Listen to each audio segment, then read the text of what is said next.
The Jeep Grand Cherokee is a vehicle that's aged like fine wine, and it's currently the best it's ever been. That's because it straddles the line between everyday usefulness and full-on luxury machine, and it does this rather well. In fact, the top-level trims are really nice, yet almost every version's also ready for adventure. But which version is the right version for you? Let's figure it out.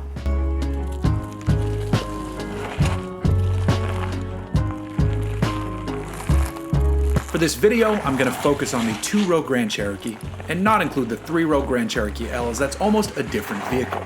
So with that in mind, what's our base point for the Grand Cherokee? Essentially, we have two paths we can go down here, the V6 path or the 4xe hybrid path. First up, we'll look at the V6 side of things. The 3.6-liter Pentastar is rated to deliver 293 horsepower and 260 pound-feet of torque. With the V6, you can choose between rear-wheel drive or a proper 4x4 setup. And the V6 is backed up by an 8-speed gearbox with the max tow rating for this setup sitting at 6,200 pounds. If you can keep your foot out of it, Jeep says the max driving range is rated at 500 miles, which is incredibly impressive. The trim lineup for the V6 model is comprised of the Laredo, Altitude, Limited, Overland, Summit, and Summit Reserve, and it all starts with the Laredo, which comes standard with powered and heated side mirrors, automatic headlights, active grille shutters, and 17-inch aluminum wheels on 245 series all-season tires. In the cabin, the Laredo is fitted with cloth seats. The driver's seat is 8-way power adjustable, and in the center stack sits an 8.4-inch touchscreen display powered by the latest Uconnect 5 infotainment system, which includes Apple CarPlay and Android Auto connectivity as standard. The sound pumps out of a 6-speaker sound system, while the climate system features dual-zone controls. On the mechanical side, if you opt for the 4-wheel drive version, it's Quadra-Track 1, which means no transfer case. There's also no built-in universal garage opener, which I've heard some folks might find annoying. Regardless, there are 6 USB ports and a pair of 12-volt auxiliary power outlets, as well as pretty much the full gamut of safety features as standard as well. The starting price of the 2023 Jeep Grand Cherokee Laredo is $42,830 for 2-wheel drive. That's only if you select the no-cost white paint though, as the other 4 options each cost $495. And if you want the 4-wheel drive version, add another $2,000. Next, we have the Altitude, which is like a Laredo but with blacked out trim on the outside, nicer material on the inside, and bigger wheels. This one comes standard with 20-inch wheels wearing 265 series all seasons. The starting price of a 2-wheel drive Altitude is $47,935, and the 4-wheel drive version adds another $2,000. Now we're moving up to the Grand Cherokee Limited. We move back down to 18-inch wheels, but 20s are available as an option. On the inside, however, we ditch the cloth for capri leather seating, and the center screen climbs to a nice, larger 10.1-inch display. Also, if you want, you can option up from the base 6-speaker sound system to a nicer 9-speaker Alpine sound system. Mechanically, we're still stuck with a choice between 2-wheel drive or the Quadra-Track 1 4-wheel drive system, and the starting price of the 2-wheel drive model is $49,650, while the 4-wheel drive is $2,000 more. Here, we arrive at the Overland, and finally we're starting to get a bit more fancy. We're back to 20-inch wheels. Inside, there's nice wood trim and Napa leather seats. The dual-pane panoramic sunroof is standard, and the 9-speaker sound system is now also standard. However, you can finally jump to the optional 19-speaker Macintosh sound system, which is one of the nicest I've heard in recent years. It costs $2,020, but if you like a great sound system, it's a no-brainer. This is also the first level where you can add the Advanced Pro Tech group, which includes a head-up display, off-road cameras, and even a night vision system that can detect pedestrians and animals. As far as the mechanicals go, 4-wheel drive Overland models give us our first taste of a proper transfer case. This one gets the Quadra-Track 2 active 4-wheel drive system, and you can upgrade to Quadra-Drive 2 as an option through the off-road group package. Also, instead of standard coil springs, you have an airlift suspension system for a nicer ride. The Overland is where things start to get more serious, and that's why the starting price of the 2-wheel drive model is $58,990 or $60,990 for 4-wheel drive. We've taken a big jump here.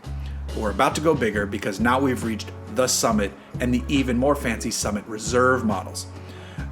With the Summit, you can opt for a variety of two-tone paint options. The wheels are still 20 inches, but the design is a bit cooler, and instead of Bridgestones, this one wears Pirelli Scorpion tires. You'll find elements of chrome trim on the outside, while the cabin gets 4-zone climate control as standard. Additionally, the front seats are 12-way power adjustable with memory functions, and you have massage functionality as well. On the mechanical side, QuadraDrive 2 is standard if you opt for 4-wheel drive.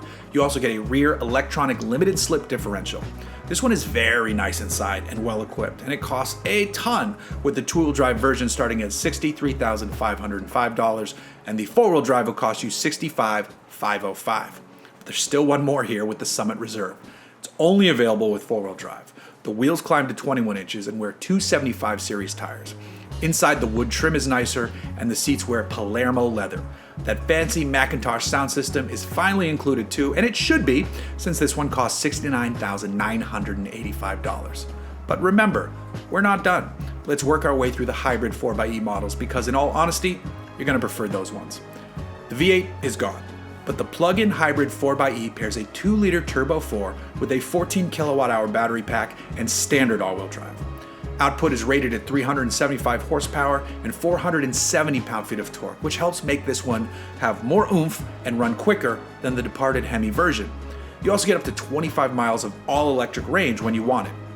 The base model is simply called the Grand Cherokee 4xe. Hill descent control and select terrain management are standard, as is the QuadraTrack 2 active 4-wheel drive system with a proper transfer case. The base model arrives wearing 18-inch wheels with all-season tires. Inside there's dual-zone climate control, a heated steering wheel, Capri leather seats, the 9-speaker Alpine audio system, and the nicer 10.25-inch touchscreen display. The starting price of the 2023 Jeep Grand Cherokee 4xe is $60,660.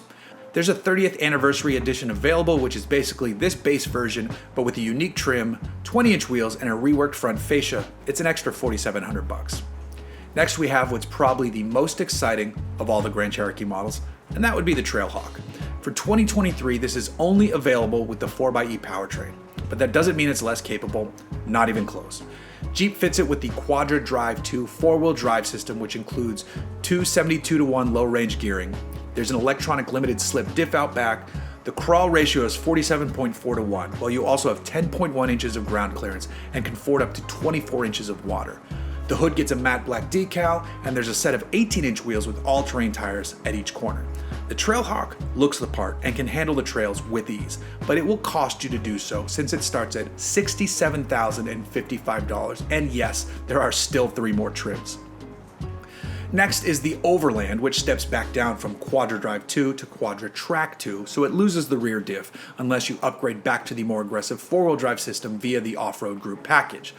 Still, it gets nice exterior trim features like chrome inserts mixed with gloss black trim parts. The rear power liftgate can be activated with your foot, which is nice if you're carrying a load of groceries, and you now get approach and puddle lamps. 20-inch wheels are standard on this one, as are the Napa leather seats. Oh, and that Macintosh sound system is standard here. It's definitely a nice truck and costs nice truck money with a starting price of $69,675. Finally, we once again reach the literal and figurative summits of the Grand Cherokee world, with the Summit 4xe and Summit Reserve 4xe. These are both the nicest versions of the Grand Cherokee. The Summit has quilted Napa leather, 20-inch wheels, nice wood trim on the dash, and costs a frankly amazing $74,390. With the Summit Reserve, you get 21-inch wheels, Palermo leather on the seats, nicer wood on the dash, and the available passenger interactive display is now standard. This one, it's $78,870. I know, it's crazy, but it does feel like a luxury vehicle inside. So which one should you buy though? In my head, if you're thinking about a Jeep Grand Cherokee, that means you want a nice vehicle that you can also take off-road, or use in situations when maybe the weather is less than ideal. So I'd rule out all of the 2-wheel drive options right away. On top of that, the 4xe powertrain is expensive, but it's also really good. The base 4xe does come very nicely equipped, but the Trailhawk offers real deal trail rated fun. The only thing that annoys me is that you cannot select the Macintosh sound system as an option because it's really that good of a sound system. So if you wanted to have that and a trail rated rig, you essentially need to jump another rung to the Overland, add in the off-road group options, but to make this even more annoying, due to what I assume are parts shortages, that's not offered on the Jeep website at this time, even though it's listed as a package in the press information. So I'd order the Trailhawk because the off-road capability is more important to me than the sound system, and I'd quietly weep to myself for having spent almost $70,000 on a truck that's not equipped exactly how I'd like it.